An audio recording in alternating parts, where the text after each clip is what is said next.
Hello everyone, सारे बच्चे ध्यान से सुनना है। बहुत कम समय है बोर्ड एग्जामिनेशन के लिए, ओनली एक हफ्ता बाकी आपके पास है। अब सर समझ में नहीं आ रहा है कि हमें कौन कौन सा टॉपिक पहले आप पढ़ना चाहिए। याद रहे कि हम आज जो बात करने वाले हैं ओनली ऑन 5 मार्क्स के लिए बात करने वाले हैं, जो इस साल के बोर्ड के एग्जाम में आने वाले सेशंस में है। तो याद रखें कि हमें कौन कौन सा क्वेश्चंस पूरे सिलेबस से हमें कौन कौन सा सवाल को, कौन सा क्वेश्चन को 5 नंबर के लिए पढ़ना चाहिए, यानी हमारा 15 नंबर पहले सिक्योर हो जाए। आपको पता है कि 3 पार्ट में बांटा जाता है। सबसे पहली बात, ध्यान से सुनना चीजों को, ठीक है। आपको बोर्ड में, ठीक है, बोर्ड में 70 नंबर का आता है, जिसमें आपको ऑब्जेक्टिव क्वेश्चन जो है आपको 35 है, यानी कितने मार्क्स का हो गया? 35 मार्क्स के लिए ऑब्जेक्टिव्स, यानी 50% आपको ये कवर कर रखा है। दूसरी बात, आपको 2 मार्क्स का, 2 मार्क्स की बात कर रखा है, तो इसमें हमें कितने नंबर का बनाने होंगे? 20 मार्क्स का, ठीक है, 20 मार्क्स। यह आपको 30 से 35% सवाल है। लास्टली आता आपका 5 मार्क्स, 5 मार्क्स, जिसमें 15 नंबर का आता है। यानी कितने क्वेश्चन इसमें बनाने होंगे? 3 क्वेश्चन सॉल्व करने होंगे आपको, ठीक है। यानी 3/6 का मतलब क्या होगा? 6 क्वेश्चन आएंगे, जिसमें से 3 बनाने होंगे। इसमें 20/10 क्या हो गया? 20 क्वेश्चन आएंगे, 10 बनाने हैं, ठीक है। अब बात आता है सर, सबसे पहले क्या करें सिलेबस में? अब हमारे पास 1 हफ्ता समय है। आप सिर्फ फिजिक्स को देख लीजिए। आइए हम फिजिक्स को ले लेते हैं, या केमिस्ट्री को ले लेंगे, या बायोलॉजी को, या मैथमेटिक्स को। तो इतना हमको नहीं मालूम, फिजिक्स की बात करता हूं मैं। सबसे पहले क्या करिए कि 5 मार्क्स को हटा दीजिए 1 दिन 2 दिन के अंदर में। कैसे? तो हम आज बात करेंगे कि 5 नंबर का कौन सा सवाल पहले पढ़ना चाहिए पूरे सिलेबस में। आइए उसकी हम बात करते हैं।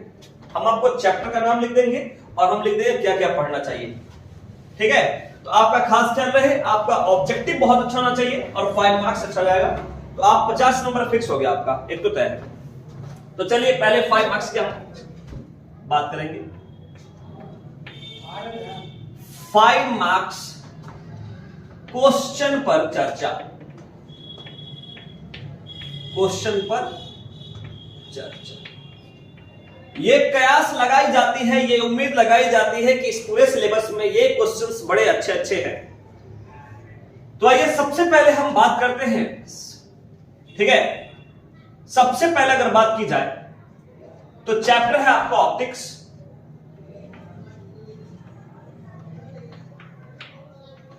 चैप्टर है आपका ऑप्टिक्स, ठीक है।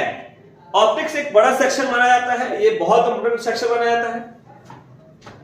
पहला सवाल आपके पास रखा जाए ऑप्टिक्स के अंदर में, तो आप याद रखिएगा, रिफ्रैक्शन फॉर्मूला आप पढ़ लीजिएगा। टोटल 12-13 क्वेश्चन पढ़ना है, उसमें से आपको 6 क्वेश्चंस रहेंगे, उसमें से आपको 3 बनाना है। पहला क्वेश्चन दिमाग में रख के चलिएगा, रिफ्रैक्शन फॉर्मूला, ठीक है। दूसरा क्वेश्चन है लेंस मेकर फॉर्मूला। तीसरा क्वेश्चन है, ठीक है, अब उसी पे चल रहा हूं मैं। तीसरा क्वेश्चन है टेलीस्कोप। चौथा क्वेश्चन है, ठीक है, refraction through prism. Refraction through prism ये कौन सा ऑप्टिक्स के लिए है? रे के लिए। एटलीस्ट 4 क्वेश्चन एटलीस्ट पढ़िएगा इससे आप, ठीक है। उसके अलावा रे एंड वेव दोनों कर देता हूं मैं एक साथ। एक है आपका हाइजेन प्रिंसिपल,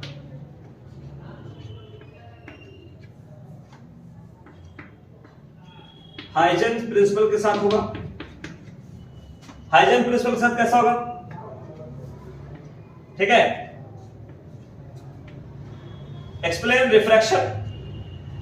सुनिएगा सवाल इसका कि state Huygens principle, explain refraction of light using wave theory, refraction of light,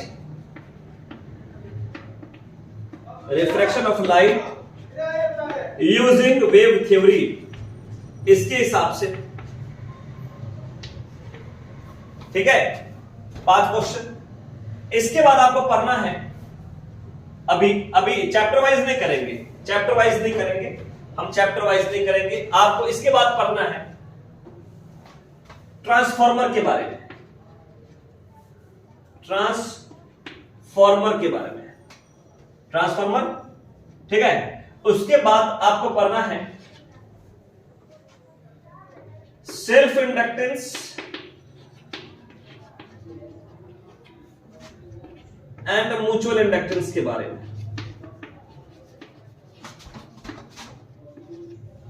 ठीक है, आगे बढ़ते हैं।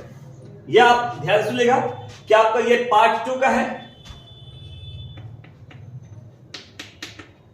पार्ट 2 फिजिक्स 2 पार्ट 2 का है, ये भी पार्ट 2 का है, पार्ट 2 का है, पार्ट 2 का, ये पार्ट 1 का है, 7 चैप्टर का है, यह आपका 6 चैप्टर का है। इसको याद कर लीजिएगा। यानी हम पहले बता रहे पहले आपको किसको पढ़ना है, तो पहले अगर इसको आप पढ़ लेते हैं, इसको पढ़ लेते हैं, तो आपका आसान होता चला जाएगा, इसलिए ख्याल रहे। और हमने रिफ्रैक्शन फार्मूला जो पहला लिखा था उसको हम एक्सप्लेन कर चुके हैं, लेंस मेकर को भी एक्सप्लेन कर चुके हैं। देखिए आज हम किसको एक्सप्लेन करने वाले हैं। आइए क्वेश्चंस अभी 7 हुआ है, चलिए 8 नंबर पे आते हैं हम लोग। पहले चैप्टर में है गॉस लॉ। गॉस लॉ वाले क्वेश्चंस दिए थे, स्टेट गॉस लॉ, ठीक है, deduction of Gauss law from Coulomb's law. ठीक है, deduction of Coulomb's law from Gauss law, ये एक सवाल है, स्टेट गॉस लॉ।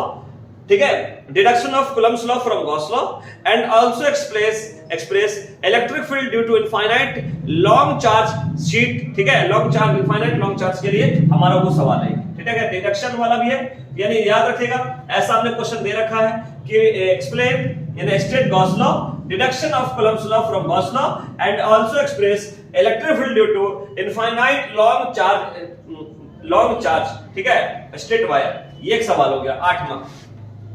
9वां नंबर सवाल हमारे पास है कैपेसिटेंस ड्यू टू। ठीक है, डिफाइन कैपेसिटेंस, कैपेसिटेंस को डिफाइन करना है और फिर उसके बाद लिखा रहेगा capacitance due to parallel plate capacitor.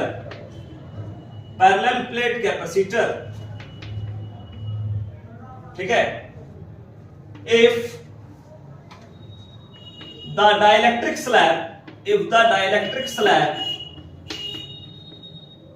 slab placed between the two plates, ठीक है, between the two plates है पैरेलल प्लेट कैपेसिटर। ये 9 नंबर सवाल हो गया। 10 नंबर सवाल स्टेट किरचॉफ्स लॉ।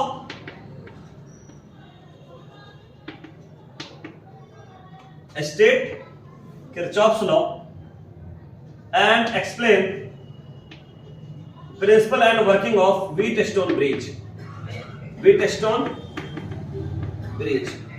ये हो गया 10 सवाल। पहले किसको किसको पढ़ना है इस बात का खास ख्याल रहे। अब आगे बात करते हैं हम लोग, स्टेट किरचॉफ्स लॉ हो गया एंड व्हीटस्टोन ब्रिज। उसके बाद अगला 11वां सवाल है हमारे पास Biot Savart law and explain magnetic field due to. ठीक है, सर्कुलर कॉइल रिंग वाला होगा एक सवाल, circular coil ring on the axis, एक सवाल ये होगा। 12वां नंबर सवाल explain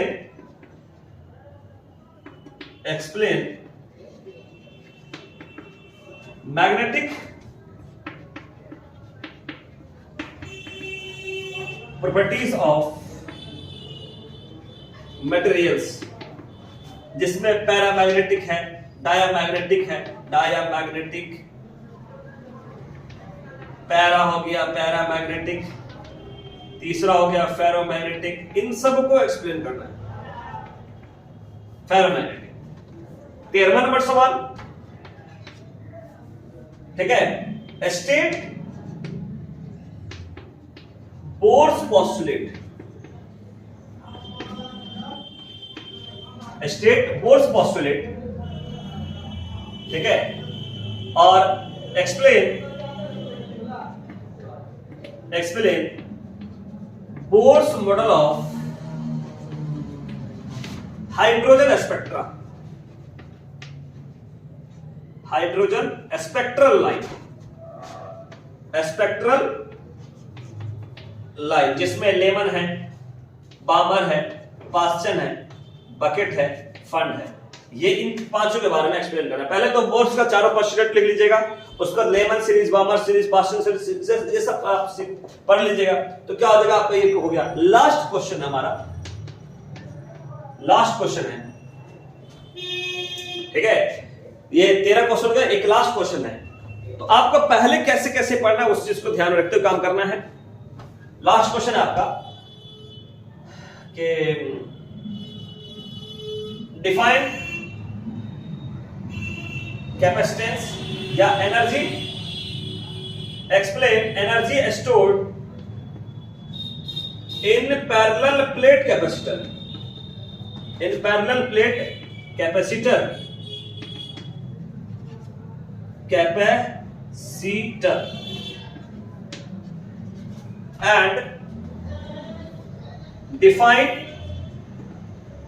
and define energy density।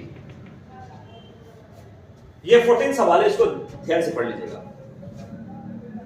मतलब ये आप मान के चलिए कि आप ये पहला जैसे जैसे अभी बताया गया है ये एक लाइन से कि ये 14 क्वेश्चन उसका पहले फुर्सत में पढ़ लेना है, इसको पहले फुर्सत में पढ़ लीजिएगा। पहले किसको पढ़ना है, फिर बाद में